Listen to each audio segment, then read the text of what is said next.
Hello everyone, how are you doing? This is MD Tech here for another quick tutorial. In today's tutorial, I'm going to show you guys how to forward an invite to an appointment or meeting in Microsoft Outlook to another attendee or email address. So this should hopefully be a pretty straightforward process, guys, and without further ado, let's go ahead and jump right into it. So all you have to do is open up the Calendar app within Microsoft Outlook. So go ahead and just open up the calendar and then right click on the meeting that you want to forward.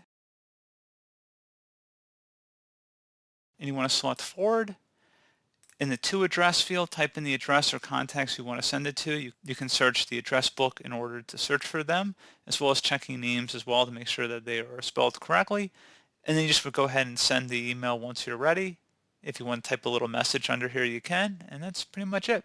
So pretty straightforward process, guys. I do hope I was able to help you out, and I do look forward to catching you all in the next tutorial. Goodbye.